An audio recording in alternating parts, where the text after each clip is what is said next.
Right. Maybe I get my own internet. Could I just launch my own satellite? I mean, I just. Hey, that is something I've been looking at, the Starlink satellites from Yeah, I just. Elon Musk. You should start a fund, Joe. I would be one of your main contributors. Oh my gosh. Let's start our own internet company. That's a great idea, Chris. What's going on, Roundup homies? Y'all come on here. 20 people here waiting for Joe. Waiting to hear what thus saith Joe McCall. Uh-oh. What's going on, guys? It is so good to be in front of you to be your co-pilot for today. I am Chris Haskins, and my mission and ministry is to raise your financial literacy through real estate investing and entrepreneurship. So here we are again. We find ourselves one more time talking about real estate investing. And what I have learned, Roundup homies, is he who has the most exit strategies wins. He who has the most exit strategies wins. Y'all can quote me on that one, and I can't wait to hear Joe's opinion. We're hanging out with Joe McCall tonight. He's going to be talking about this crazy Flippin Dirt stuff. Joe, what up, homie? Chris, glad to be here, man. Really am. I had you on my podcast the other day, and we were chatting. It was just good talking to you. I'm going to have you on my podcast. Yeah, I'm like, okay, did I miss that? Oh, sorry, man. Was I not doing I do a lot of stuff, but Joe, I don't know who's worse. You or Ron LeGrand? Oh, come on. See, let's time out here. Time out. Chris said he saw me at an event. And I said, oh man, I hope I wasn't rude. Because sometimes like I'm talking to other people or I just trying to go to the bathroom and people keep on stopping me, And I said, man, I hope I wasn't rude. And he said, yeah, you kind of remind me of Ron LeGrand a little bit. Now, those of you that know Ron LeGrand, he's a smart investor. He's really, really smart, but he is a little grouchy sometimes. And I guess that's putting it politely. And so Chris compared me to Ron LeGrand. So in a certain sense, that's a great compliment. In a certain sense, like, oh man, I'm not that, I don't want to say mean. I'm not that grouchy. I'm really not. I'm a nice guy.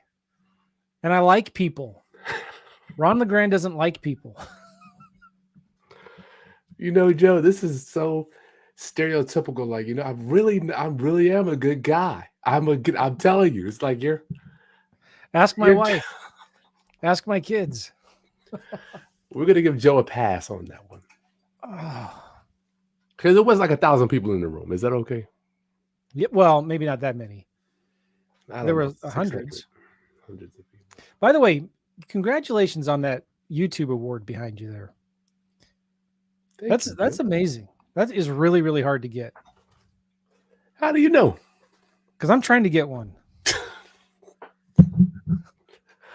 Well, for 1995, Oh. Thank you, Joe. Can I have yours? If you ever want to get rid of yours, I'll buy it. No, but yeah, so like I do want to get you on my podcast, Chris. It'll be an honor, bro. It'll be an honor. So why are people here today? Good gracious, that was a long segue. Joe's a good guy. He knows a lot of stuff, and it's kind of challenging when you really have a heart.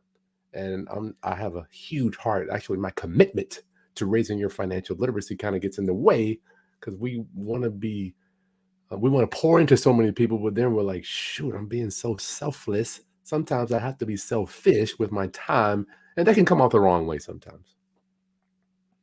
Well, yes.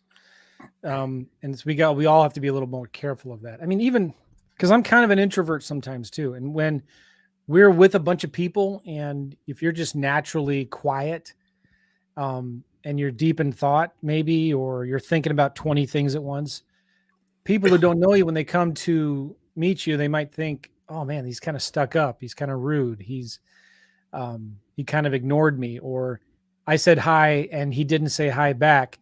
And it's not because we don't like you. It's just because we didn't hear you say hello.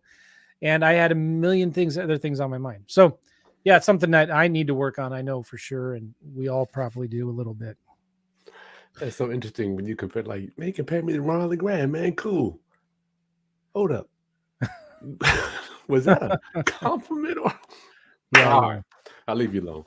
So, round up, homies. I met Joe a while back. We were at a conference. I heard him speak, and we got a chance to build over time. And he's been doing real estate. When did you get in the game, Joe?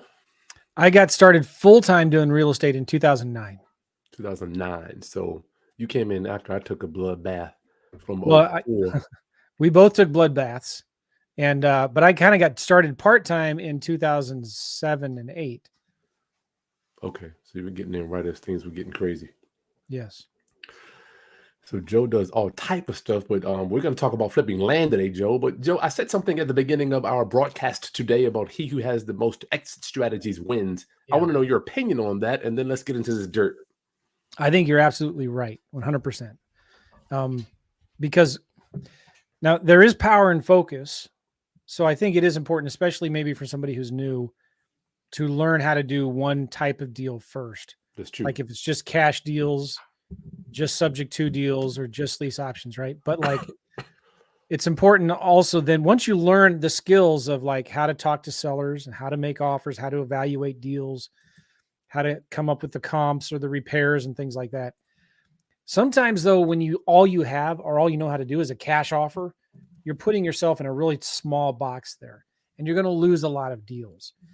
When you know how to, number one, listen to the sellers and find out what is it that they need. You know, maybe it's not a cash offer. Maybe they don't have enough equity. Maybe they're about ready to miss 1 or 2 mortgage payments and they don't have enough equity, so they could never take your cash offer. If you don't know how to make multiple offers to sellers and sell your deals with multiple exit strategies, you're literally throwing away tons and tons of money because you need to become more of a what's called maybe a transaction engineer, somebody who instead of just coming right at the seller with a cash offer, come at the seller with, hey, tell me about your situation. What's going on with the house? What would you like to see happen? What's more important to you, Mr. Seller? Do you want to sell it fast or do you want the highest price possible?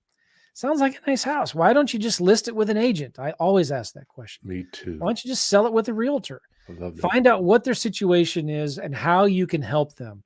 And I've listened to some of your calls when you do live calls, and it's fantastic, Chris. And one of the things you play that the role of the reluctant buyer a little bit, right? Oh, yeah. But you give the sellers options and you say, well, listen, it doesn't matter to me. There's a couple ways I can maybe help you, Mr. Seller. Number one, I can give you a cash price and it's not going to be your highest offer. Number two, I can maybe take over your mortgage or take over your mortgage payments or do some kind of seller financing. I might be able to maybe lease it for a year or two and then buy it. I don't know. Or another option may be I can refer some great realtors to you that can list your house. And so when you come at the seller with that kind of an attitude of just trying to help them and give them options, they're going to be more likely to want to do a deal with you. And you can sleep better at night also, right? Because you're not trying to pull the rug from under them. You're not trying to lie to them or deceive them on how much the property really is worth, right? So I like being able to give sellers the options. And then that kind of comes with time. So kind of to sum up everything I'm saying here is when you're just getting started, try to focus on just one strategy. Once you learn that strategy and you've done a couple deals, then start thinking about, all right, how can I maybe adding on to that of how can I do lease option deals? How can I do subject twos or owner financing or novations or 100 other things, Yeah. So I was also going to say here, I'm sorry if I'm interrupting because we're having some pauses in the feed here, but like one other thing that kind of ties into that is once you learn how to do houses, maybe you should start looking at also for multiple streams of income for diversity. How can you make money on other types of real estate? For me, I found I love vacant land because it's something that my kids can do, my teenagers. Wow. And it's simpler and easier to explain to them how a vacant land flip works. It's easier for them to make offers because you don't have to talk to sellers. It's more transactional in nature. There's no real sales skills involved of trying to negotiate deals over the phone and building the rapport and asking 20 different questions. My teenage sons, they can do the land flipping stuff. So it's important to be kind of more as you grow and become a better investor, it's important to become more well-rounded and learn the different strategies, different ways to make money in real estate, because there's a lot of really good ways to do it. I love how you said that, man. I try to help my roundup homies be a consultant, Joe. Sounds like, and Mhm. I feel so much better when I'm like, I love don't that. sell your house to me. I'm like, I don't need another one. I mean, I've got plenty of houses, I mean, in my mind, I'm thinking that. I love that. I mean, I feel so much better. I'm like, you see that lady down the street? I helped her, as opposed to as I socked it to her. And I just, Yeah. I think, like you said, it comes with time, though. One of my coaches who got me started in the business, his name is Claude Diamond, and he had a course called Lease Purchase Consulting. Mm, And it was all about how to offer your services as a consultant to the sellers on how to do a lease option deal. And your fee is just 1 or 2 months rent. And so you sweet. sell consulting to a seller, like you or I would sell coaching to a student wanting to learn how to do lease options. Mhm. You can sell the same thing to sellers and teaching them how to do a lease option on their own house. That's You don't sweet. you don't sign any contracts or paperwork with them. You just give them a consulting agreement. And your fee is negotiable. You can say, all right, I'm going to teach you how to do this, and you owe half of my fee up front and the other half of the fee if and when your house sells. Sweet. I like that. So roundup, come on in here. Joe McCall here. You are in what state are you in, Joe? St. Louis, Missouri. Yeah, Missouri. Cool. Thanks for hanging out with us today. So Joe is talking about flipping land. I have done it several times. I still do it. I'm not my main focus. I'm a single family guy, but you never know. I like to know what Joe's offering as well. I'm always a student. Always be a student in this thing. And if anybody has questions, make sure you get your questions in the chat talking about flipping vacant land. And thank you so much for our members. We got one of our members here tonight. Who is this? Don. Thank you so much for supporting the Roundup channel. If anybody wants to support the channel, there's a join button right there. It costs you nothing but a large Starbucks coffee a month. It helps me bring on people like Joe and continually produce quality content to help you with your real estate investing. All right, Joe. So what's this crazy land stuff we're talking about here tonight, my brother? Well, I've done a lot of houses over the years, right? And I like houses. There's a lot of reasons I like it, but I have got 4 kids. We've adopted all 4 of our kids. Wow. And we've homeschooled them as well. So it's not because I'm so smart. I know I look really smart, but my wife, she's amazing. And we decided, you know what? We want to be able to travel around the world. It's not that we're so anti-public school. We're just so pro homeschool. And I get it. There's a place for public home. We need to support our public schools. So I'm not like anti-public school. I'm just so, again, pro homeschool. And we thought, I want to homeschool my kids because instead of teaching them about ancient Greek and Roman history, let's take them to Athens and let's take them to Rome for 3 months. And that's what we've got to do. We've traveled around the world with our kids while I run my business. Wow. And we've gone in our RVs for a long, long time and stuff. So I wanted to get my 2 teenage sons. My boys are 19 and 17, and now my girls are 14 and 11. And I wanted to teach them about real estate. But as you know, Chris, like teaching a 16-year-old boy, he's smart, right? But like, it's kind of, and his voice is cracking, like getting him on the phone with a seller, trying to negotiate a deal or explain lease option, or it's just different, right? It can be done. But I started talking to some students and friends of mine who were doing vacant land deals. And I went to a workshop, an event. I always am investing in my education. I'll spend $200,000 a year on coaches and education and workshops and events and masterminds and things like that. And I was talking to this one guy about how he does his vacant land deals. And he started explaining to me, and it only took him a minute. He said, like, it's real simple. We find good counties where there's a lot of activity, a lot of recent activity of people buying little vacant lots. We send letters. All the letters send people to a voicemail. The voicemail comes in. My VA, he was explaining this, his virtual assistant, listens to the voicemail, sends an offer at 25 cents on the dollar. And then he only talks to the sellers after they call back, after they get their offer. So for an example, and we only doing this with cheap rural recreational vacant land. I got some deals here we're going to talk about where, it's like a 2-acre lot, 5.0 acres out in the middle of the sticks in Wilkes County, North Carolina. And it's worth about 20 grand. We bought it for $7,500 about, and we sold it for 19,300. So we're buying these cheap rural we're not developing them. We're not trying to rezone them or anything like that. We're not building new construction. We're not doing anything to this land. We're buying it for super cheap and we're selling it. And it's very transactional in nature. I mean, a lot of these sellers, they've owned the property for 20 years. The dad or the husband bought it 30 years ago. They're just tired of paying the taxes. They just want to get rid of it. They bought it because they wanted to build a cabin someday, or they wanted a place where they could go hunting or ride their four-wheelers, go camping or whatnot. And they just don't want it anymore.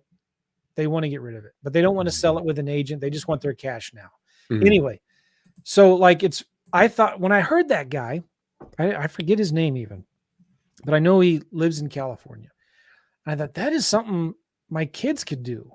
And I started thinking about this, all right, so I can pull a list of people who have owned vacant land for over 10 years in hot counties where there's a lot of activity. I could send them a letter. I could send them on that letter. The letter says you can text or call our 24-hour recorded voicemail. And so I know from doing marketing direct mail for houses, whenever you put call or text our 24-hour recorded voicemail, you're going to get more calls to that number because they know nobody's going to answer. So I said, I can send them to a voicemail, and then each letter has a code on it. On that voicemail, I could just say, listen, thanks for calling. Leave your name and number and that little reference number, that little code in the top of the letter, and we will send you an offer back. So then we get voicemails, and our response rates are about triple what we get on houses, by the way. So if we send 1,000 letters, we'll get maybe 10 calls if it's houses, but we'll get 30 to 40 if it's vacant land. So they get the voicemails, but I don't want to talk to sellers. I have a lot of students who have real rough English and they can't speak very well. They're not very confident with their English and they work full-time jobs. So I wanted a way where my sons could then listen to the voicemails 1 or 2 nights a week. And it could be late at night. Listen to the voicemails and they write down the reference number and then go look that property up, look to see what similar size properties are currently selling for. So for an example, if they see that similar 2-acre lots are selling for 10 grand, they'll just take 10 grand times 25%, $2,500. So they put those numbers in the CRM that we use, creates a contract, and I'm going to give everybody this contract later if you're interested. They can send it to the seller by email, text, and in the physical mail. The seller then gets the offer, and if they're interested, then they call us at that point, and then we get on the phone and talk to them. So it's like there's no negotiating. You don't have to talk to sellers. You definitely don't have to go see these land deals because we're doing them right now in 5 or 6 different states. Wow. So I just like it because the profits are the same. The numbers are just as good. In fact, I would argue even better because we're starting to sell these things with owner financing now. Oh my goodness. And we're getting cash flow. This one deal, where is it? Right here. We're getting $467 a month. Now we bought it. I don't know if you can see the numbers. We bought it for $7,600. And our cash flow is $467. You get all your money back, what? 5-6 months? Yeah. That's just stupid, man. So when you're doing a house, you're lucky if you get 15% cash on cash return. That's the return on your cash in that first year. 15% is really good. A lot of these deals we're doing 80 to 120% cash on cash return in the first year. That's and you don't have, toilets and termites and trash and tenants to deal with. There's nothing on this land. We're selling them to people who want to ride their four-wheelers or go camping or go hunting or maybe build a cabin someday. They just want a place where they can go get off the grid, they can just get away. It's recreational land. So we started doing this and my boys, I started teaching my boys how to do this. I brought my boys with me to some of these seminars, and within about a couple of years doing it very, very part-time, my sons and I, we profited. Our gross profit on these deals was over $150,000 doing it very part-time. Now, they didn't get all that money. I paid them a small hourly wage, and I gave them a small percentage of the profits, like 10 or 15% of the profits.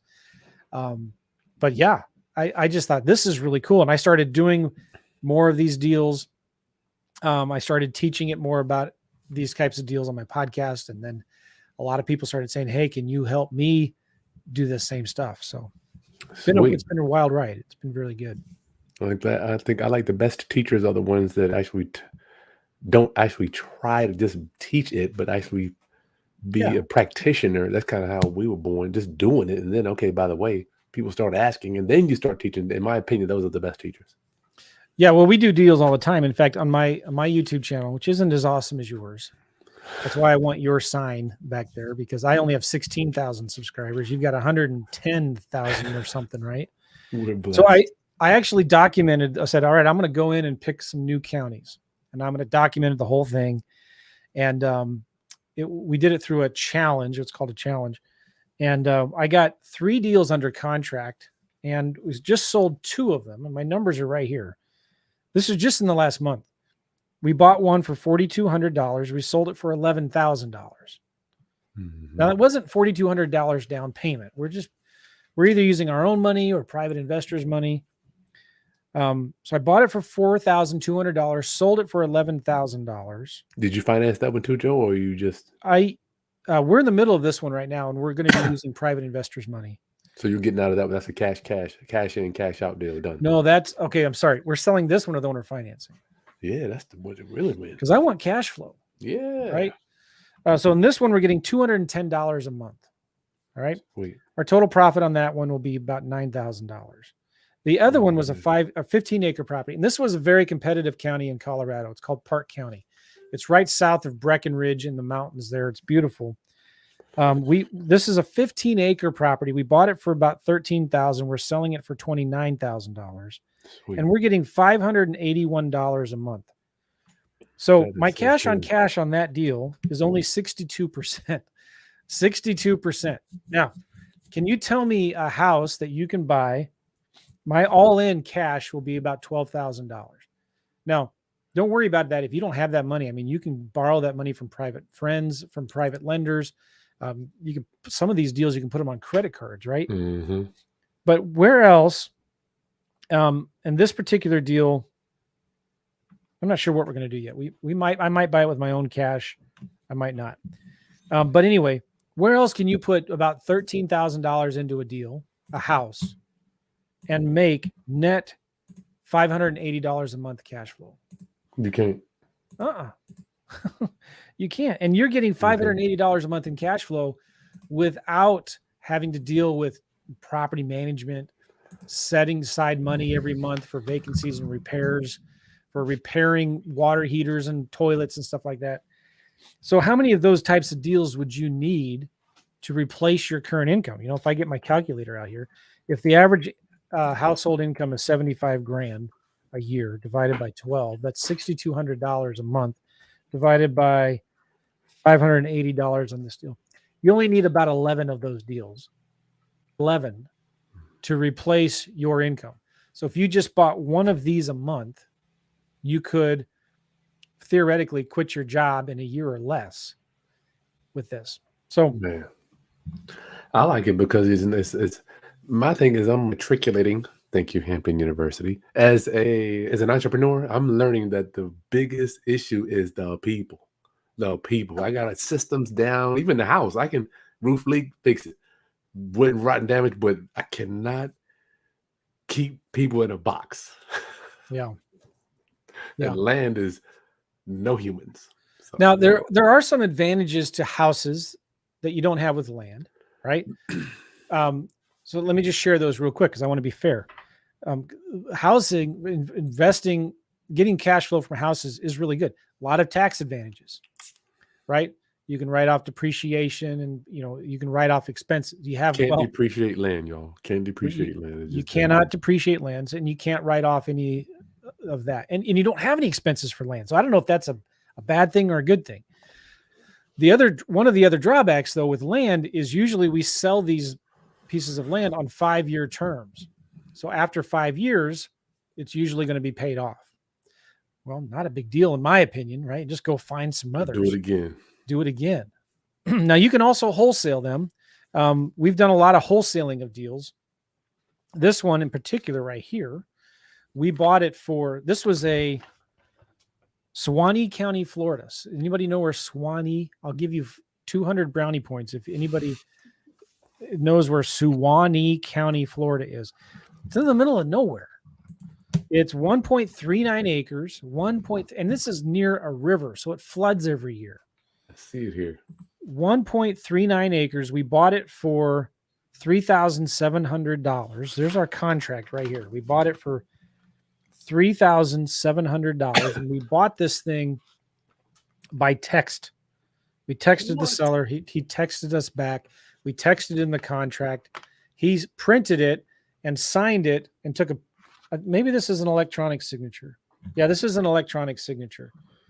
So we did it pretty much all by text. I did talk to him for a couple minutes on the phone once, but we bought it for $3,700. We sold it for $13,000 cash.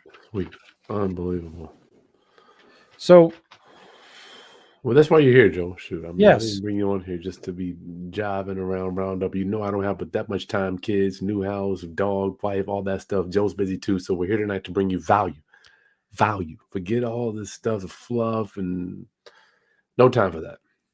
So if you're just joining us, I want to make sure I remind you that this is Joe McCall. We're talking about flipping land. Joe is going over some deals he did, his step-by-step system, how he does it, and he's going to be giving you some goodies at the end here. So make sure you stay along with the training. Thanks, Joe. Hey, can I ask, because I'm going to show you guys some stuff. Is it all right with you, Chris, if I show everybody how to find the best areas for these deals? Is that all right? Let's do it, yeah. So if somebody can type in the comments, like, give me a state. I don't want you all to think that this is staged or whatever. I just want you guys to give me a state, and Chris can put it on the comments or something. Yeah. Well, Chris, you can just give me a state. All right, Ohio. We got Michael Barnes in Ohio. Good. That's a good state. A lot of land. Now, does anybody go hunting or camping in Ohio? We got Tennessee. Who else we got here? Well, let's compare. Let's do this, Chris. Let's compare Ohio and Tennessee. All right. So you want to share my screen? Am I bringing the screen up, or what am I leaving it done? Yeah, you can share my screen if you want. All right. There we go. Cool. All right. So what I did here in Zillow is I'm looking at solds right here, and I'm looking at just vacant land right here. Sold vacant land. Okay. Yep. And I'm going here to more, and I want to see what is sold. I mean, lots changed in the last 6 months to a year, wouldn't you say? So let's just make it safer. Like, inflation has been going up, interest rates have been going up pretty significantly for the last 6 to 8 months.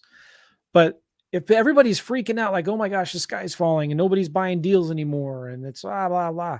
Let's just look at the last 90 days.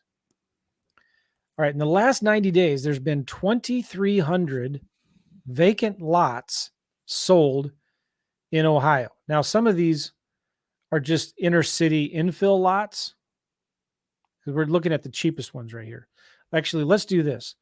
Let's look at, it has to be at least $25,000 to $150,000. That's the sold price. Yeah, that's the sold price. All right. 1,147 in the last 90 days in Ohio, vacant lots. Some of these are 1.5 acres. Again, these are the kind of lots that we like to go after. They're recreational, rural. People go here to go hunt. They're not necessarily going to build houses, but these are properties that sold. Somebody's buying these things. So anyway, but if I'm looking at, okay, Ohio or Tennessee, let's compare which state has more activity. And you can kind of see here what's going on in Ohio. We could also, if we wanted to, let's do one more filter. Let's do 1 acre. Oops. Let's do 1 acre minimum. All right. So 1 acre minimum, 669 results in the last 90 days. Then let's just look at Tennessee. I'm going to do TN for Tennessee. Laurel Company, thank you guys. Michael Barnes, thanks for participating. 1540. So Tennessee has a More lot more activity in the last 90 days than Ohio does.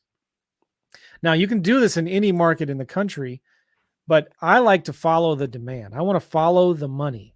And competition's not a bad thing. Competition's a good thing. I was just talking to a client today who's doing deals in Utah, and he's from Utah. And so he thought, well, I know Utah really well. And you can do a lot of land deals in Utah and make a lot of money. But in his counties, like there was only in the last 90 days, there was only like 20 deals that were done in the last 90 days. And I said, well, why don't you look at other states like maybe Missouri, Oklahoma, Tennessee, North Carolina, Texas, Florida? There's a lot of other states that have a lot more activity. It just makes your life a whole lot easier. Some people are worried about the competition, but competition's a good thing. So anyway, you say that, man. I know Dan Kennedy always says, if you want to find oil, you have to dig inside the oil field. So I try to keep my mind that too. So I just dug inside the oil field. That's good. All right. So if you show my screen again, if I just zoom in, I want to find the pockets, the honey pots. Where's like a bunch of activity happening, you know? And look at this area right here. There's a bunch of stuff going on near Gatlinburg. Let's just zoom in a little bit. I'm going to move my thing over here. So whatever it's going on, there's a Cherokee National Forest here. All right. There's a lot of activity maybe in this area. So I could do something like I could draw an area right around here.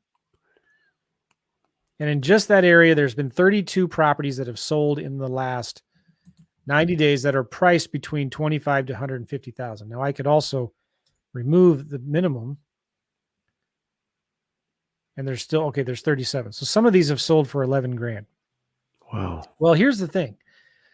There are really, really simple ways you can go in and say, all right, show me, look at the zip codes here. 37821, 37821, 3772, 37753, 37821. So I can go in and see which counties these are. In fact, let's just click this one right here. This is Newport, Tennessee. I'm going to do a quick search for that. I want to know what county is that in. It's in Cook County. I didn't make this up. Okay, Cook County. Cook County. I don't know. How do you see? C-O-O or C-O-C-K? I can't see it. C-O-C-K-E. I don't know. Coke County. All right.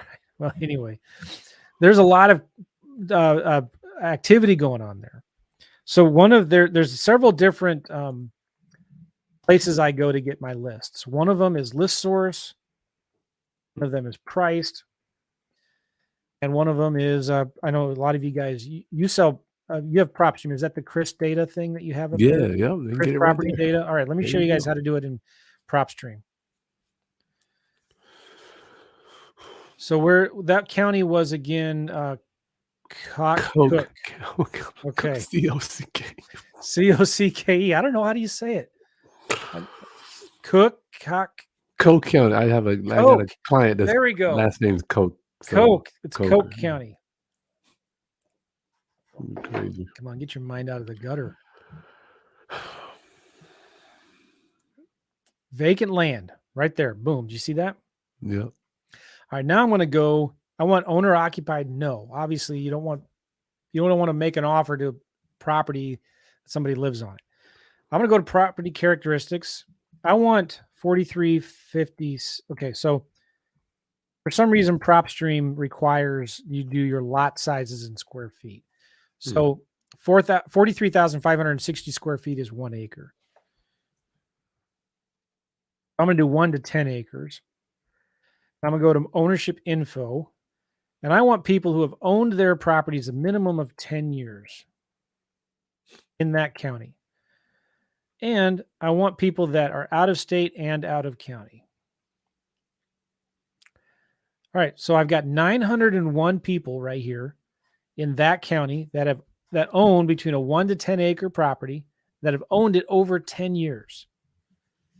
Right? Simple. And there's nothing on these things. They're vacant lots.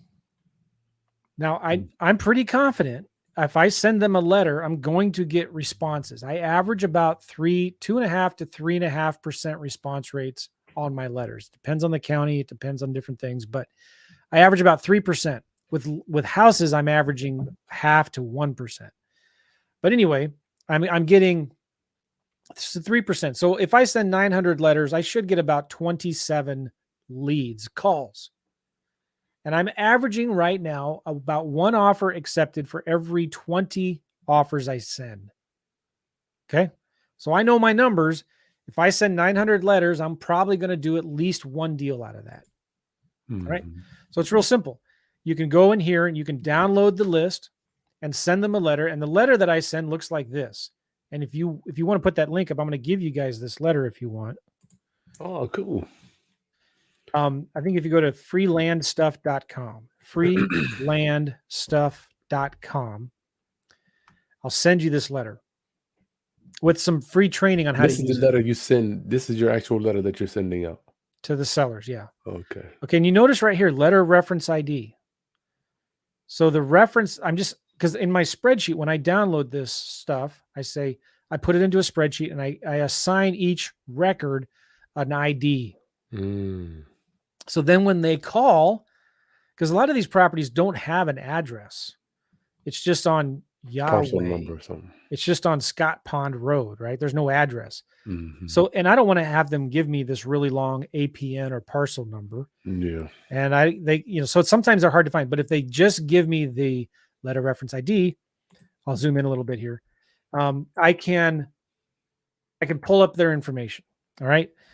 And then what I do is I can then see from a GPS. I mean, like I get the GPS coordinates so I can go see where the property is. I go look up similar properties in Zillow. So let's just look at an example here. Let's say I get a deal that's right in this area here. Okay. And I've got 12 similar comps and they're, 11 grand, 14 grand, 25, 37. Let's just look at actives. All right. So let's say it's a 1.5 acre lot right in this area here. I'm going to say, all right, well, you know what?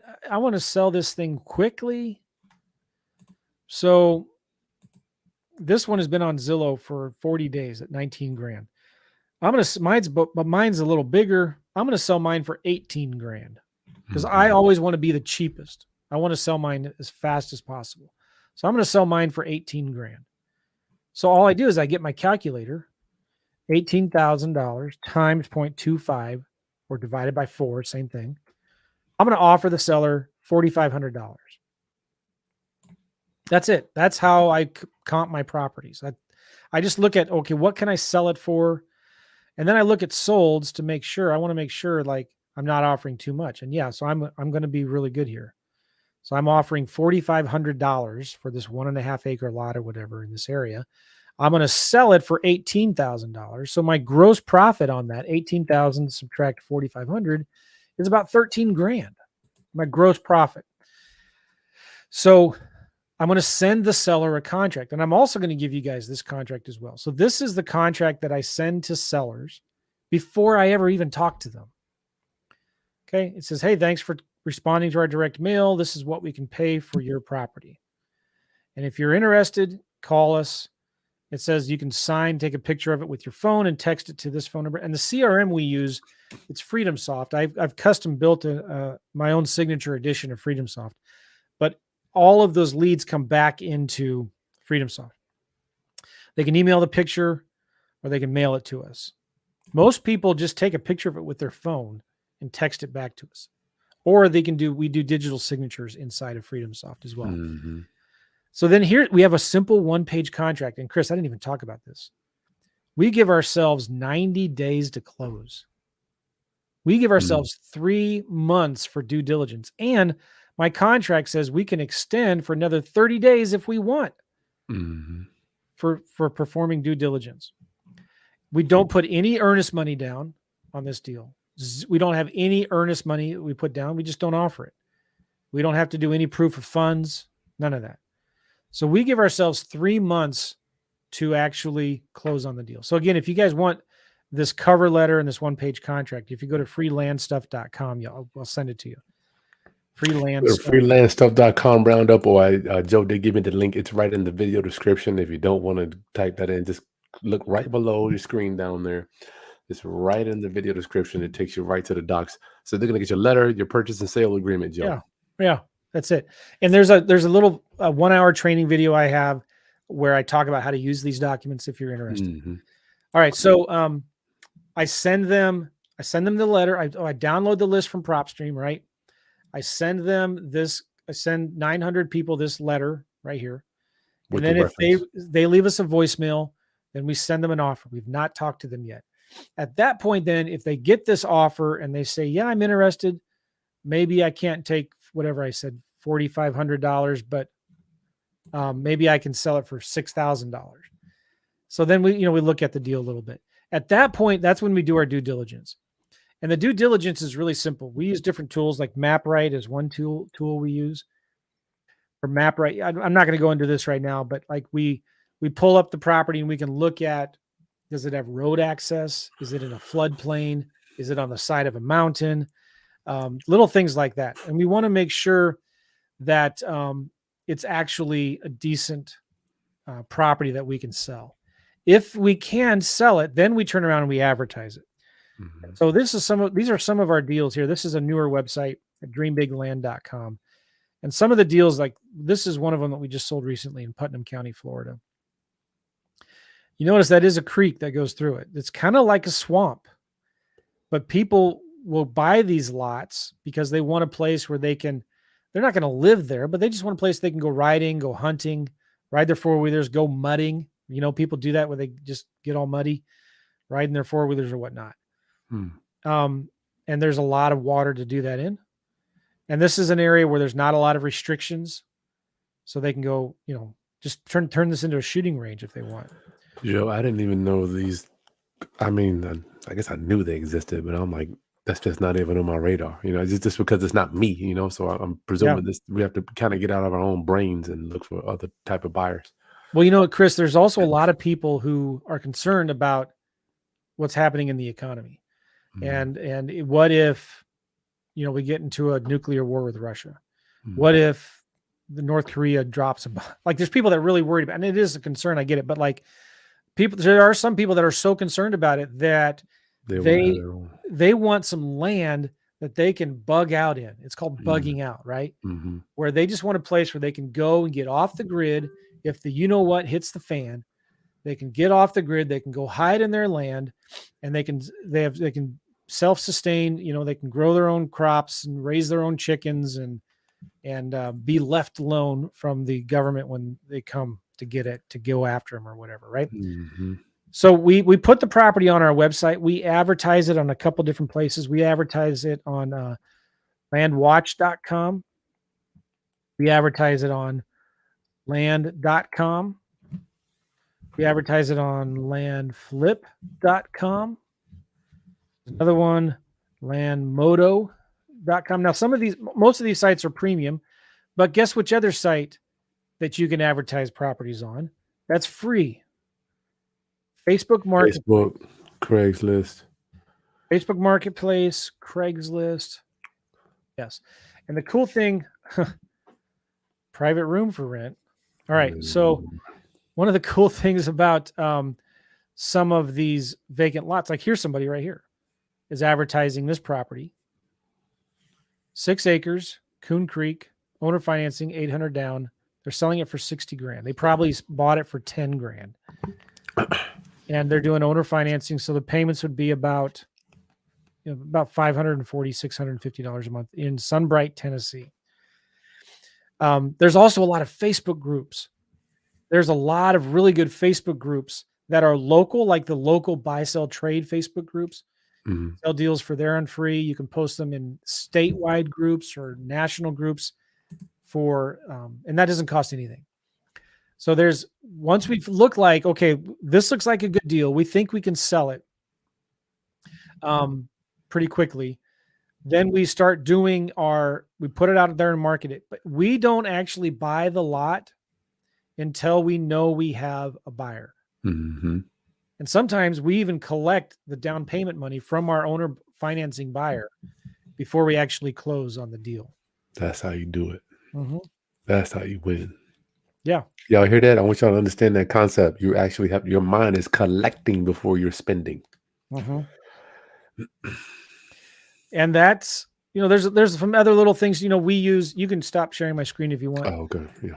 We share, we use title companies, we use realtors. So I try to outsource as much of this as I can to other people, right? I've got my boys that help me a little bit. I've got virtual assistants that do some work. Like my boys right now aren't very active in it because one of them's going to college, wants to be a chiropractor. The other one is in Nepal, the country of Nepal right now, doing some short-term mission stuff with a ministry called YWAM. But anyway, I outsource a lot of my marketing to virtual assistants. They do a lot of the making the offers, the initial offers.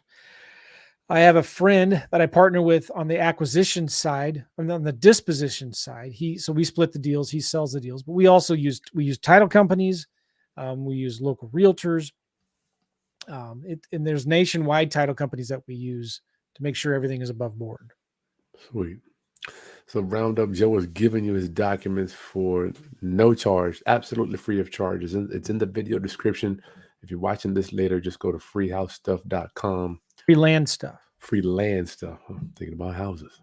Freelandstuff.com. Joe, this is really neat stuff. Let me ask you, somebody can do it themselves though, right? Do they have to have a VA? I don't know. No, we definitely don't need a VA. In fact, I'd recommend, this is where people will go if they go to freelandstuff.com. But you don't have to have a VA. And this is important to understand because it's nice to have one. But when you're just starting out, you want to make sure you kind of understand how to do it yourself, right? The moving parts. And you understand all the moving parts. So then you're going to find out what the stuff is that you don't like and the stuff that you do like to do. So you want to give to a VA all the $5 an hour activities. Well, you do the $500 an hour activities. Mm-hmm. So like $5 an hour activities, maybe for me, or doing the initial research, right? Responding to the sellers, creating the contract and sending it to the sellers, following up. That's huge, right? Here's something else, Chris. This is really important. We send the same offer every 30 days to the seller. We just keep on sending the offers because almost half of our deals come from follow-up. I gotcha. If you are not following up, you're wasting money. You might as well take a $100 bill, burn it, and throw it in the trash. So you've got to do follow-up. So we do a lot of follow-up. We send sellers the same offer every 30 days. Maybe after 4 months or so, we might send them just a simple one-page letter. Hey, just following up. Have you sold your 4.6 acre vacant lot yet in Johnson County, Florida, whatever? Mm-hmm. So we do a lot of follow-up. We do follow-up by texting and emailing. And then something else really quick I forgot to talk about. You don't have to do the letters either, because letters, they can cost, 55, 65 cents per letter. You could actually do texting. And there's companies that we work with. I don't want to give them out yet because I don't want too many people using them, to be honest. There's companies we use that do the texting for us. So they will scrape all of the list that I got from PropStream. They will skip trace them. You can skip trace it inside of PropStream as well. Yep. But there are companies then that will send the text out. And this is the conversation of the text. It's really simple. Hey, Jim, do you own a 2.6 acre lot in Wilkes County, North Carolina? And there's different ways that they turn the words, So like, Jim, do you own a 5.6 acre lot? Yes. Great. You wouldn't be interested in selling it, would you? Yeah, I would. Okay, good. What's your email address? And they respond, and it says, what's your email address? We'll send you an offer as soon as possible. And so when they get a email address, or when they say, yes, I want to sell it, they give us that lead. So in this county, Park County, Colorado, where we did these deals recently here, we sent about 6,000 letters. Now that's a lot. I was just doing it for online demonstration. I wanted to show this. I got a really low response rate. I only got about a 0.6% response rate for land. That's really, really low. But so then I need more leads. So we had about 35 leads from direct mail, and we got about 40 leads from texting. I took that same 6,000 property addresses, skip traced them all, and I hired a company that I used to send text messages. And I got another 35, 40 leads from that. So of the 3 contracts that we got in Park County, Colorado, which is very competitive, 2 of my deals came from texting and 1 came from direct mail. Sweet. So our total profits on those 3 deals are going to be, let's see, 9 plus 21, that's 30, and plus another 7. So about $37,000 from profit on those 3 vacant land deals that we did in a really competitive area. So it's important that you diversify your marketing. You don't just rely on one channel for marketing. Direct mail still works the best, but you should also be doing other things like texting and cold calling, because they actually really do work. So yeah, go ahead. No, that's a couple questions here, Joe. I don't make sure we don't had you for an hour. I'll make sure I'm not hoarding you for information. Oh, come on. I'll answer all the questions you want. Andrew, how are you cash flowing? Andrew K, how are you cash flowing vacant land? Owner financing? Yes. So here's an example. On this deal, this is a deal in Suwannee County, Florida. We bought it for cash for $3,700. I know it may be hard to see that. We bought it for $3,700. We sold it for $13,000 on owner financing. So we're getting $250 a month for 5 years. I love it. $250 a month for 5 years. So we're on that deal. We were using our own cash to buy it, but you could use whatever, private investors, credit cards. Here's the other cool thing, Chris. Like, money is the last thing you need to worry about. Yeah. Because there are so many good Facebook groups out there of other land investors. If you just post a deal and say, hey, I got a 1.39 acre in Suwannee County, Florida. Is anybody interested in partnering with me on this deal? I just partner with you. I would. Yeah. You already got it sold. All you got to do is put the money up. Yep. Marcus Wigglesworth. Hey, can you do this with all land? They have to complete a perk test here in PG County. I'm going to presume that's in Maryland. So perk test is like a way to test the soil to see if you can put a septic system in it or not. If it requires a septic. Yeah. So some areas do require that. Here's the thing. I've never done a perk test in my life. Now, it doesn't mean it should be done, but when I'm selling the deal, remember I have 3 months to close, right? So my buyer has to do a perk test. I'm not going to do a perk test. Okay. But what if I have a buyer 2 months later who says, I want this land. They do their own perk test and it comes back negative and like, I can't put a septic system on here. That's okay. They still may want to buy it. They still may buy it for hunting, turn it into a range, ride their 4-wheelers, just go camping or whatever. But then if it's like, and I've had deals like this where I've had to back out. I've had 3 months to close. I go back to the seller and I say, sorry, I'm not going to be able to buy this thing because there's no access. The neighbors are really mean. This has happened to me before. The neighbors didn't like anybody looking at the lot, so they tried to scare them away. There was some problems with the title where it couldn't clear, or maybe if the perk test doesn't pass or whatever, or it's a flood zone. He didn't realize it was a flood zone. Guess what? I go back to the seller and say, I'm sorry, I'm not going to be able to do this deal because of this and this and this. And you can cancel your contract for any reason whatsoever. Sweet. That's going to be written into the paperwork that we're going to give the Roundup homies today, correct? Yes. All right.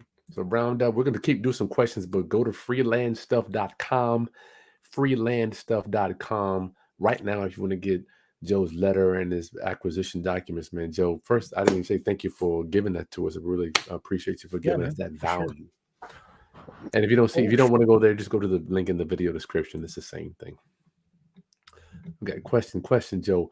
The perk test, yeah, you don't have to do all that stuff because you're not even going to be the end user. Real Techmar. This sounds amazing. Oh, that's just thank you for that. Truth for you. Thank you for your support being a member. Can I show you one other thing? Go ahead, Joe. I'm looking at questions. Questions are streaming in. Let me show you another thing. You can. Oh, we do a lot of deals. I don't do a lot of deals in Georgia. I have students that do. Okay. Go ahead. What were you saying, Joe?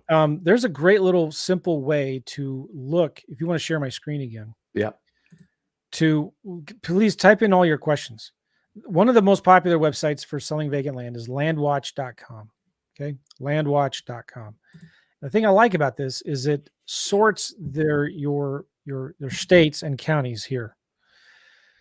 So this is kind of where I start. I'm looking for, again, cheap recreational land. So I'm looking for anything under 100 grand. And I only want, let's say 1 to 20 acres. Shows me, all right, these are the most popular states: North Carolina, Texas, Florida, Georgia, Tennessee, California, Arizona, Michigan.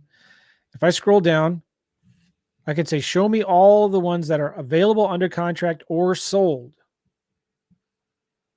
And boom. Now, Texas is a big state. That's why it has so many. Okay. So, but Texas is a great state. It is also a non-disclosure state. So sometimes it's hard to get comps. But this is now telling me, you know what? There's some good activity going on here. Let's look at, let's say, Georgia. Somebody was just mentioning Georgia here. If I click on Georgia, now look at this. This tells me the most popular counties in Georgia. Now, this is just a good place to start. This isn't all your research. So what I would do is I'd click the see more button here. And I don't know how many counties there are in Georgia. There's probably 100 of them, right? So instead of just spraying and praying, we never do spray and pray marketing. I always want to be focused, hyper-focused. I want to see which counties have the most activity in them.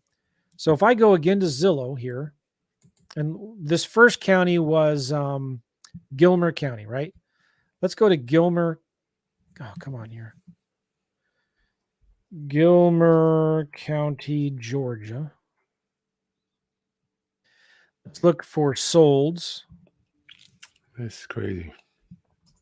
Lots and land. Let's look 1 to 20 acres that have sold in the last 6 months. So I'm going to get a piece of paper and I'm going to write down Gilmer County, 266 solds in the last 6 months, right? And then Union County is the next one. All right, let's look at Union County, 188. All right, write that down. Next county is Towns County. Oh, I hate that drop down. Towns County, Georgia, 61. All right, let's look at the next one. Pickens County. Pickens, 120. All right, so what you do is you need a list of maybe 12, 15 counties and just start writing down which counties have the most activity. Now, Pickens County, Georgia, where on earth is that? I forgot to mention this, but this is really important. You want to make sure when you're starting out, again, we're not selling little quarter-acre lots to home builders or developers. We're not doing any kind of, entitlements or developing of these lots. We want cheap recreational land. So we want land that's an hour, 2 hours away from any big city. So if I looked out here, we've done a lot of deals in this part of North Carolina by Asheville. Why? Because look, it's a couple hours away from Charlotte, Atlanta. What are some other big cities? But it's like right this, and the mountains are right there. I don't know what those are called again, but the Alleghenies, maybe. I don't know. Sorry, that's in Pennsylvania. So but there's a lot of activity here in Pickens County, Georgia. Pickens County, what? And you look at some of these lots here. This is 1.6 acre that sold for $6,000, 1.7 that sold for $8,500. These are some of the easiest money deals you'll ever find. So you may think, well, how do you make money on an $8,000 property? Well, you offer $1,000 and you sell it for $8,000. That's how you do it. Now, can you come up with $1,000? Hope so. If you can, you probably have a friend that does. You better find it. You can figure it out. Figure it out. So I love this county because there's a lot of activity here. All right, so let's look at Pickens County, Georgia. Let's go back to PropStream. Pickens County, Georgia. This is vacant land, 1 to 10 acres. They've owned it for 10 years or more. They don't live in this county or the state. They live outside of the county. And boom, here's 723 people who own land for over 10 years. Now, if I wanted more, maybe I could say, all right, they've owned it for more than 5 years. Now I've got some more, 938. I could also do, you know what, ownership info. Those are filters, y'all. Yeah. So I normally get my lists from a website called Priced. But this costs a little bit of money. PropStream is still really good. So anyway, Still got to pay nowadays, man. I don't care. Round up. Unfortunately, you're gonna have to pay for some service on the internet to get data. It's just data. Mm-hmm. And the cool thing about this stuff, it's like there's nothing out here. This property right here, nothing. But look, there's road access right there. Maybe back here as well, right? Mm-hmm. There's some new home construction. Now, maybe this is an area that has really restrictive HOAs. You just have to be aware of that. If this is in a restrictive HOA, I might pass on this deal if the seller responds to me, right? But, there's some really beautiful lots here. Let's look at this one. So these are maybe some older homes or whatever, but there's a community right there. Somebody's owned this land they've loaned this land for 21 years. If they probably have never gotten a letter from anybody saying, "Hey, do you want to sell your vacant lot?" Wow. I'm just thinking about all the counties that I know that I've driven through in just my state, just driving through there. Like when you just think about this stuff when you're in real estate, like I wonder. Mm-hmm. Now, this is near a golf course. So you're going to pay a premium for this. And it probably has nobody's going to buy this lot to ride their four-wheelers and go hunting. Right. So, but what I would do is I would go in and look at, look, this says no HOA. That's interesting. Somebody's owned this lot for 22 years. Good gracious. So I would go in and look to see, all right, well, I know I'm not going to sell this to a hunter or somebody who wants to go camping, but I might sell this to a golfer. Somebody who wants to build a home. So I can go in and see, all right, in this area, and I might need to go out much wider, but I might want to say, all right, in this subdivision, has there been much activity in the last 90 days? And you can look pretty easily. In fact, let's look at this. 30143. So I'm going to go to Zillow. And I'm going to type in that zip code.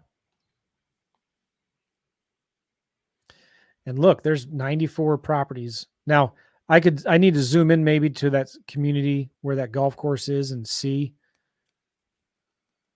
I don't remember where it is. I have to spend a little time at this, but maybe it's over here in this area. And I could see, all right, well, there are some properties here that have sold. So I just see, all right, I could probably sell mine for 15 grand. Mm-hmm. And so I offer 25% of that. That's good stuff. Yeah. So LandWatch is really good just to start getting, now where was I here? LandWatch is really good just to get you started with some of the better counties. And then you go into Zillow to see which ones have the most activity and go from there. Sweet. So got some Q&A. Joe, don't forget if you want to download Joe's documents, they're freelandstuff.com, freelandstuff.com, or just go to the video description. Download Joe's stuff for free. Z-Reg Investments wants to know, what if people stop paying, Joe? How do you monitor them on their payments for the owner finance and seller financing? All right. Well, if they stop paying, you know what I'm not going to do, Chris? I'm not going to have to evict them because they're already gone. You don't allow them. They can't live on the land until they pay you off. Okay. So I don't have nothing to evict. Nobody to evict. I have no walls to paint, bathrooms to clean, carpets to replace, water heaters, broken windows, none of that, right? I just find another buyer. If they stop paying, I find another buyer. Sweet. So they don't get the deed to the property until they've paid it off. And how much, by the way, again, how much debt do I have on this property? If I do borrow money, I pay it back in a year. Get out of it. So if they stop paying, how much is my monthly mortgage bill? That's one of the drawbacks with houses. The bank doesn't care that it's vacant. The bank doesn't care if it needs 20 grand in work to get a new tenant in it. Bank doesn't care at all. They want their money every single month. But when you own a little 5-acre lot free and clear, that's giving you $300 a month, $500 a month in cash flow. Yeah, if it sits vacant for 3-4 months while you find another buyer for it, no big deal. Because you don't have a mortgage. You have taxes, but taxes are like, on average, a couple $100 a year. A year, yeah. Taxes are low on vacant land. Yes. That I do know that. Andrew K, is this the same thing as lease optioning? Though? Good. Well, you could. I would probably use maybe an option instead of a lease option, Yeah. right? So this, again, right now, my offers to sellers are just cash offers. But why couldn't I offer the seller, all right, I can give you cash at this price, or I can lease, or I can option it or do owner financing at this higher price. Mhm. So what's more important to you, seller, price or terms? If price is more important to them, well, I can give them their price, but on my terms. If terms are more important to them, like, they want a down payment, or they want I don't know. Then if terms are more important to them, then it's my price. Okay, terms would be, if terms are important, they want cash and they want it fast, then it'll be on my price, which is down here. But if price is more important to them, I can give them their price, but on my terms. Nothing down, 0% interest, principal only payments. So an example, let's say a 20-acre vacant lot is worth $100,000. A real nice property. My cash offer, it's worth $100,000. My cash offer might be like $40,000. Okay. So I can say, I'll pay you cash $40,000, or I'll pay you $75,000 if you want, with zero down. And let's say I know I can collect $800 a month on this vacant lot. I will offer the seller $300 a month, principal only payments until paid off. Maybe I do a balloon. So I can set up a terms deal with the seller. So I pay the seller owner financing and I sell it with owner financing. So I know I can, so I'm borrowing that money from the seller at 0% interest, or maybe go ahead and offer them 1 or 2% interest or whatever, ask them what they want. So like, it's price or terms. So you could negotiate these with sellers and maybe even do more deals. C Rose 10 Toes, he's 2 hours away from a county with caves. Joe, do you recommend land with caves, or should that something he avoid? I like his name. That's pretty cool. Boy, that's a good question. Here's the thing. I bet you if you have a vacant lot with caves in it, you'd probably sell it pretty quick. Yeah, people want to get in there, huh? Oh yeah. Yeah. But you probably, what I would do is I would make sure that you sign some kind of liability waiver, like hold harmless or something that says indemnity agreement that says, like, hey, if you get lost in the cave, or it's not coming back on me. I don't know. Miss Maria Mendoza says she loves Joe McCall. Look at that. We all do, as long as he's not being grumpy, right? So yes, owner financing. Yep, got to remember owner financing. Raul, what's your criteria for picking land? I guess we went over that. Does it have that river nearby, roads, power lines? Yeah, good question. My number one criteria is it in an area where there's already been a lot of activity. Is it in an area that already has a lot of solds? Oil field. Number one. Number two, after I make the offer, they accept it. Number two, does it have access? Does it have road access? Because it's really hard, if not impossible, to sell a landlocked property. And I don't want to deal with the hassle of trying to get an easement. So number one, does it have? I don't want to get into that. Oh my Lord. Ooh, a private easement is going to be, I have been there. Yeah, it's a pain in the butt. Now it's worth it if you got a house. It raises a lot of value too. Yeah, it's going to blow up the value. Mm-hmm. So you want to make sure it has access. You want to make sure it's not on the side of a hill. Like, you can use it. Now, again, we've sold land that's a swamp half of the year because that's what people want. I've heard stories of friends of mine that have sold land that's on the side of a mountain, but you know who they sold it to? Mountain climbers, rock climbers, people that like to go climbing up cliffs, right? Wow. So, or it could be somebody that just wants a piece of land that's hard to get access to because they're hiding from the government. I don't know. But so the other thing is that you want to look for is you want to make sure the title is clear. So if it's in a probate or something, I'll still make an offer to the seller, but I'll just tell them, listen, when you figure this out, contact me because then I'll buy it. But it doesn't have to have utilities. It doesn't have to be close to a river. It just needs to be in an area where there's already a lot of activity, and I need to know that I can sell it quickly. So there's demand for it. Got it. Drea wants to know, not that he or she is mad, I don't know. Why is there a disclaimer about Facebook affiliation at the site for receiving your letter, Joe? Good question. Because Answer that, Joe. I'm going to the restroom. I can't help. I'm a small bladder guy. fine. I'll be right back. The reason why because I'll show you if you looked at the screen, it said this site is not a part of Facebook or whatever. We do ads to this similar websites like this. We run ads on Facebook. In order for Facebook to let us post ads on Facebook, we have to clearly write on there that this has nothing to do with Facebook. They just want people to know that it's not a Facebook affiliated product. And the other thing too is in some of our documents and our videos, we teach people like how to sell your properties on Facebook. Well, again, Facebook just wants everybody to know that they have nothing, they're not associated with us. And I'm not associated with them. Yeah, good question. But here's the thing, I'll keep on talking about Facebook because it's such a great site. There are lots and lots of really good Facebook groups that you need to join. You can join these Facebook groups. You can find partners for your vacant land deals. I'm talking about Facebook groups, Chris. Like, yep. There's national Facebook groups, state Facebook groups that are just about for land investing. So you can find buyers for your land deals. You can find private lenders for your land deals or partners. And I also like to join the local buy, sell, trade, garage sale type of Facebook groups. And that's a good place to find buyers for your deals as well. Also, Facebook groups are a great place to go to get hire people to take pictures of your vacant land.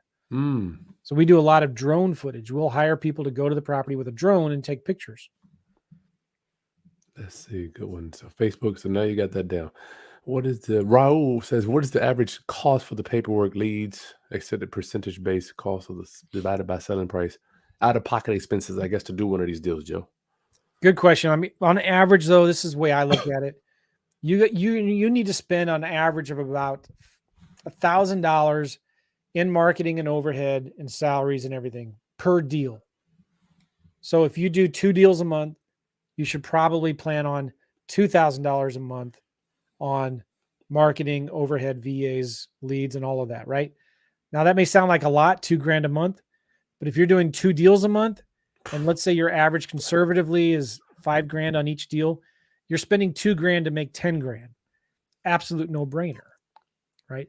So if you don't have, you don't have to do the high dollar type of marketing like sending letters, but there's other things you can do that are a lot cheaper.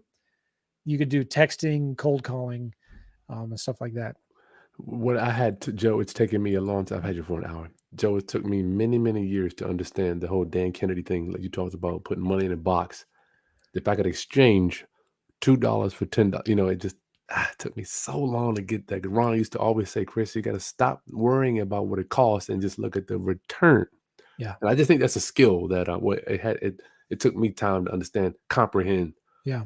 And I think just for a lot of people, I think that is a skill set you kind of get over. Yeah.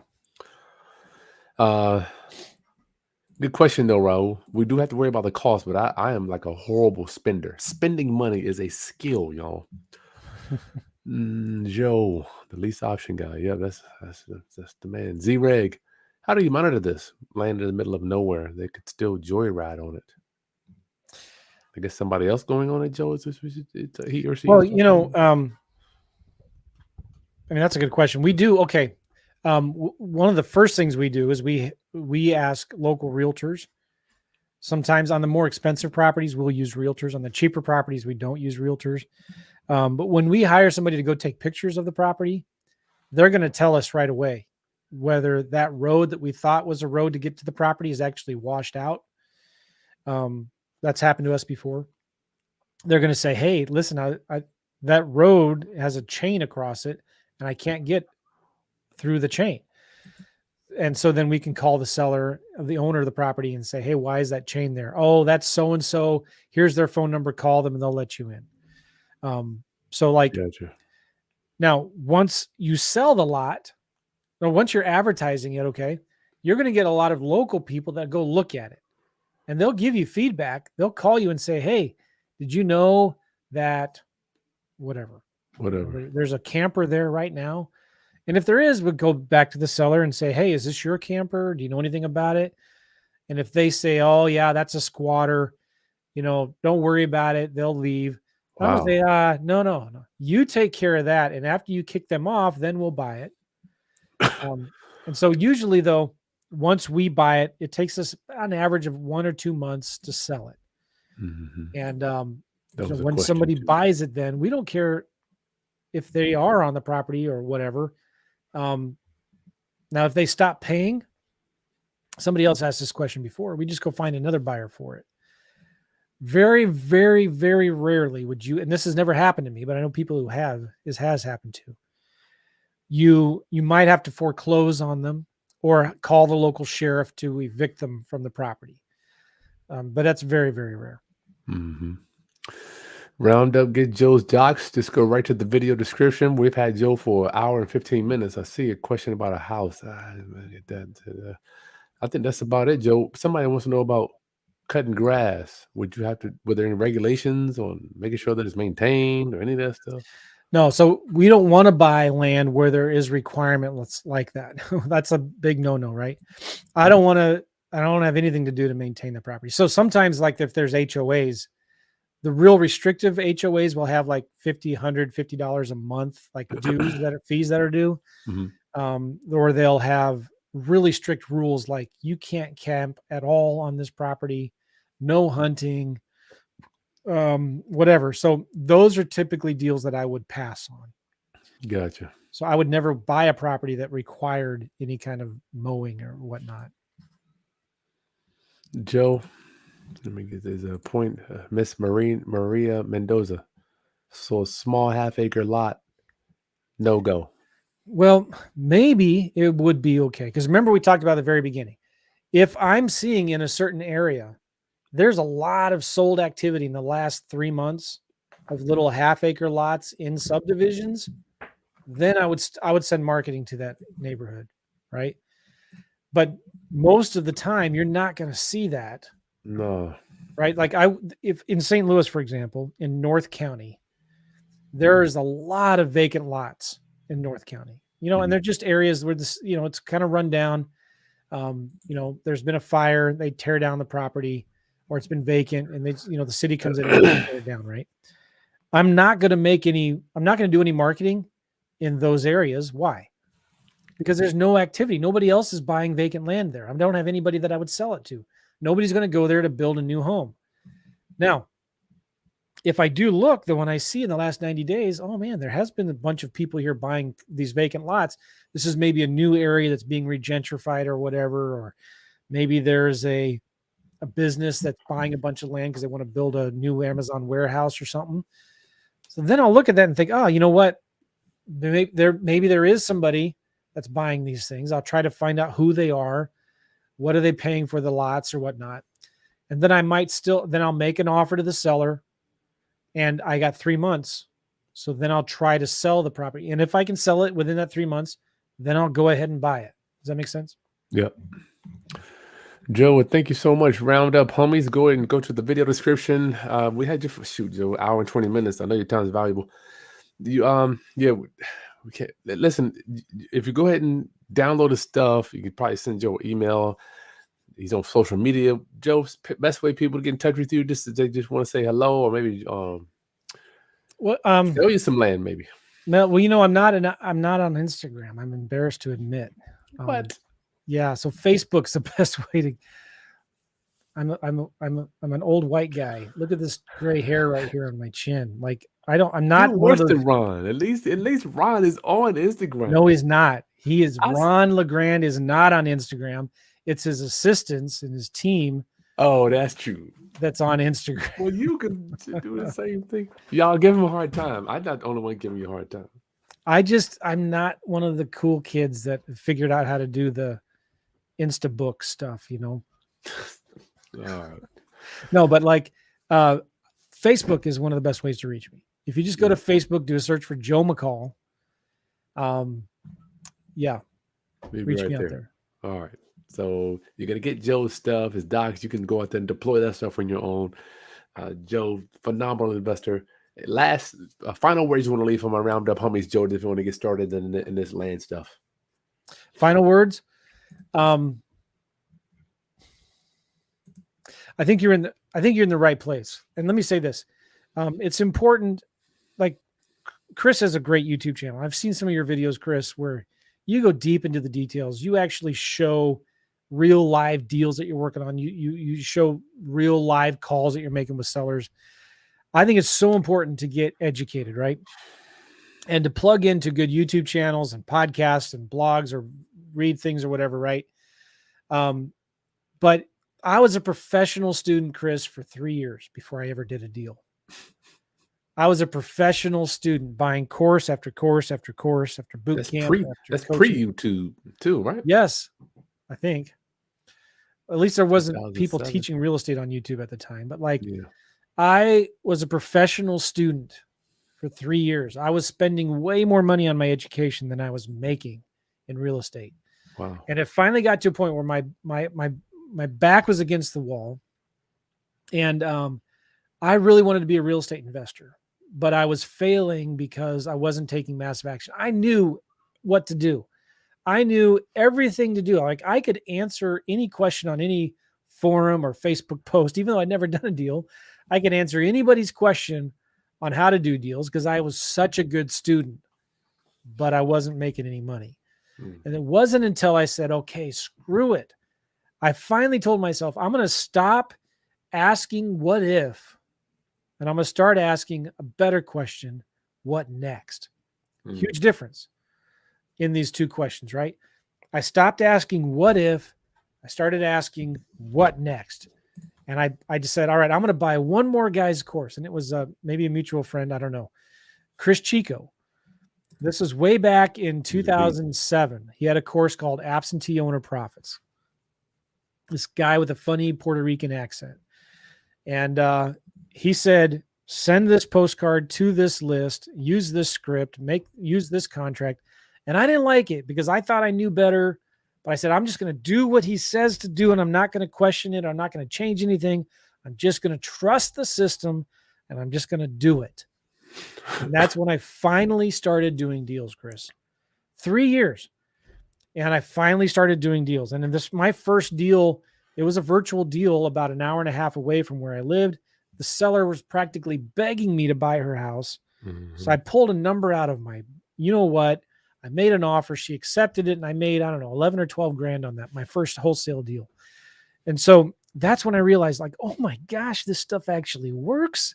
I was blown away. I was so excited that this stuff actually works. Good for you. And so that's when I still invest in my education, right? But now when I buy a course, I only buy it with one intention, and that's to implement it. I'm done asking what if, because you'll be stuck in a cesspool of what ifs for the rest of your life, and you'll never get anywhere until you start asking what next. So what next, right? Go to freelandstuff.com, get this contract, read it. All right, then what? What next? All right, watch my webinar or my classwork. Okay, then what next? Invest in a little education that teaches you what to do with that. Okay, now what? Then what? What next? All right, go to Priced or PropStream and buy a list. Okay, I did that. What next? Send them a letter or skip trace them, cold call. Okay, great. I just did that. And then what next? Send them an offer. Okay, I made the offer. What next? You see what I'm saying? Those are the people that have success in this business and make a lot of money. What next? I think that's not a real estate thing. I think that is an entrepreneur thing. I think it's a curse that I have. I'm like, even when I wake up, I'm like, okay, what are we doing? What's next? And I think I put that on my kids, and not everybody's ready for what's next, because there's always something next. Well, yeah. So here I'm the analytical guy. Like I got a degree in civil engineering, and I always liked math because there was one answer. There's always one answer to a problem, and there's one way to get to that answer, right? And real estate is completely different. there's not one answer. Opposite. There's 5 different ways to make money on a deal. And so I was always overanalyzing things. I wanted to see the blueprints. I wanted to see everything from underground utilities all the way up to structural steel and foundations and and finishes and stuff like that. But you can't do that with land. So you've got to really trust the system. Find somebody that's doing deals like Chris, like me, and just do what they say to do. Period. Don't complicate it. Stop complicating it. Stop asking all these what ifs and just do it. I'll say one more story, one more thing, and I'm done. A university did a study on, they looked at in a big international sales company, who were the top salespeople. And they said, what's the difference between somebody who makes over 300 grand a year and under 30 grand a year? And it wasn't the sex, male or female. It wasn't their gender. It wasn't their race. It wasn't whether they were college educated or not. Didn't matter if they were fat, skinny, or ugly, or good looking. The only thing that differentiated the people who made a lot of money and those who didn't was their speed of implementation. The speed of implementation. So there is a direct correlation between how much money you're making and how many offers you're making. There's a direct, so your speed to income is directly proportional to the number of offers that you're making. Your speed to income and success is directly proportional to how much massive action you're taking. And you've got to give yourself permission to make mistakes. It's all about progress. We talk about progress, not perfection. If you wait till it's perfect and you've got all your I's dotted, all your T's crossed, and you've got all your what ifs answered, you ain't gonna do nothing. You're never going to get there. Do nothing. So always be thinking, right, this. What next? Yeah. I love it. What's next? That is a mantra. I think the most successful people, Joe, can you imagine that, people that are the ultra wealthy, can you imagine what's next? Okay, but you're always doing something. Yeah. Always. Okay, Roundup, thank you so much for joining us tonight. Take a second, hit that subscribe button down there below and like the content. Share with anybody else that needs to understand not only real estate investing, but how to get into this land thing. Could be a possible new income stream for you. And head over there to the video description below. You're going to see Joe's docs. He's giving to you for free. No charge, right? No strings attached either. No strings attached. You have to pay with your attention. I'm learning that you do have to always pay. Now, there might not be money, but with this case tonight, you have to pay with your attention. So, Joe, thank you so much. Roundup. We'll see you on the next video. Thank you, Chris. Appreciate you all. Yes, Bye-bye. sir. Peace.